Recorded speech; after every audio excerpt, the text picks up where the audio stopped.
Hey everyone, what I want to talk about today might seem really basic and unimportant and not often thought about, but it's central to everything that we do. Whether you're a photographer or just working in an office, these lessons can apply to you. Think about the environment that you work in.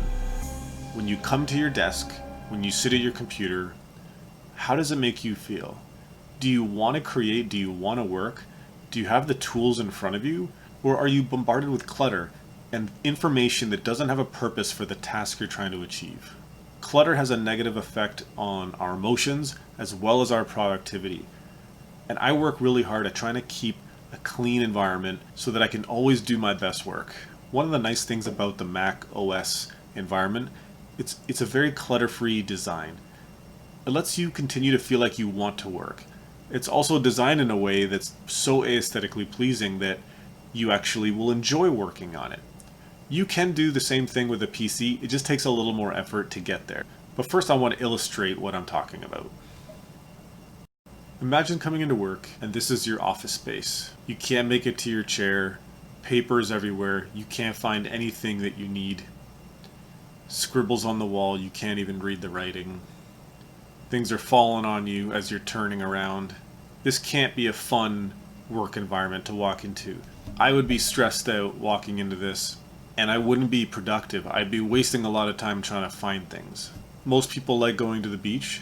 It's a relaxing experience. You get to hear the water and the waves. But imagine this was your experience, and you were surrounded by thousands of people, noise and garbage everywhere. Sure, still having a fun time, but nowhere nearly as relaxing as, say, this. If this was your view and you were looking to relax, I can guarantee you you're going to walk away feeling a lot better. Now imagine this was your office coming into work. No interruptions, no distractions. You can get right down to business. Notice the desktop on this picture. It's clear, there's nothing there. Just some icons at the bottom to launch to start your work. I want to propose that this is the ideal work environment to be creative and efficient. How many of you know somebody who has a desktop like this? Files everywhere, icons overlapping. You don't know what version is which because they're all named the same. There's no organization or rhyme or reason.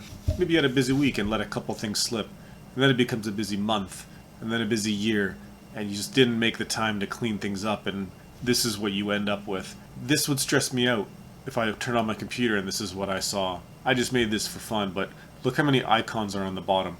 How many do you think you actually use in a day that need to be there as something to launch quickly? Ask yourself how much visual information you need in front of you every day to get work done. It's probably not this much. So here's my desktop. I'm a PC user, and I actually tried to make it look somewhat like a Mac environment might look. I had to strip a lot of things away. I tried something a little different. I removed all icons from my taskbar that I didn't use on a daily basis. I removed all of the quick launch icons at the bottom right that I didn't need on a regular basis. I moved everything to the start menu that I do use on a daily basis, and I grouped them by type. And I went out of my way to add some more informative information like the weather, the date, notepad, calculator, alarm clocks, things that would actually help me if I found them even quicker. So for some people it's removing items, other people it might be actually adding items so that they're more easily accessible with less clicks. It took a lot of work to get the PC to look like this, and that's why I feel like the Mac is a better environment off the bat, because it just starts off with a whole lot less visual clutter.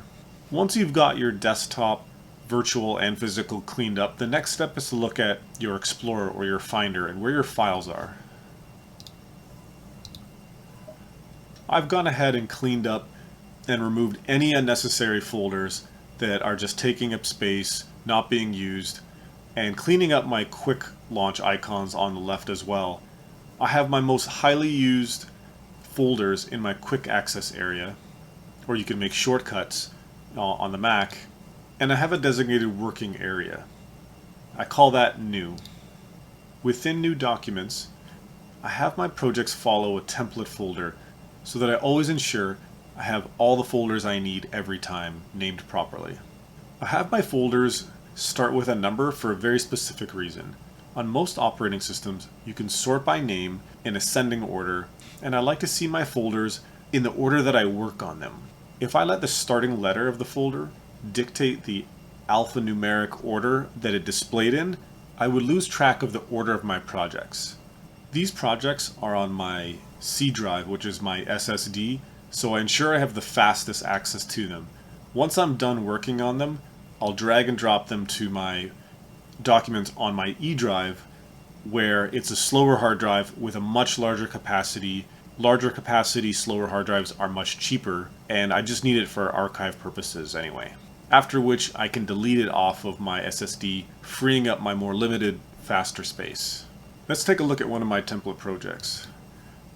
Every project that I work on as a photographer, I require the raw files. This is where I keep the library for Lightroom and all of the raw files. I can quickly access just that project and just those files at any time. I started shooting JPEG and RAW recently, so I can immediately throw some low-res files that I don't need to put into a RAW editing program, and also to quickly share with other people. And lastly, Select is where I put all of my final exported work that I've gone through all of the raw files, selected only the best, edited them up to my quality, and usually I put JPEGs or TIFFs in here depending on what I plan to use them for. This might seem like a lot of extra work, but imagine that desktop where you're trying to find something a year from now. You know that file that you were looking for that one time, and it's gone now because you can't find it. You'll actually lose more time as time goes on if you don't organize things now. As Jocko Willink, author of Extreme Ownership, often says, discipline equals freedom. Simply doing whatever you want, whenever you want, actually won't bring you much freedom in the end, although it feels free at the time. You could even extend these lessons into your email inbox. Are you one of those people who has 1,000 unread emails sitting in your inbox? Would you treat your physical mailbox as a holding place for your mail? No, you would bring it home and either discard or sort or organize all of your mail. So why would you leave 1,000 mail in your virtual inbox using it as a to-do list? Just like your Finder, you should have folders set up with places the mail should go so that you can immediately filter it for later action. I learned that lesson at least 10 years ago from a blog called 43folders.com. I believe the guy's name was Merlin Mann, and he called it Inbox Zero.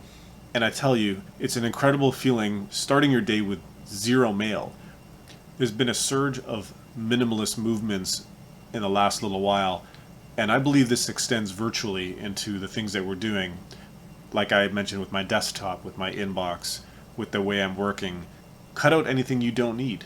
Joshua Fields Milburn and Ryan Nicodemus of theminimalists.com have a game they play. They put everything they own into a box, and they only take out what they need. In a similar fashion, you could do that virtually. Remove all the program shortcuts and links that are cluttering your desktop, and only bring back what you need. You'll find in the end that you have only the most critical information in front of you. If you enjoyed this and learned something, please hit like and subscribe. Visit demonandphotography.com or my Instagram for even more info. Bye for now.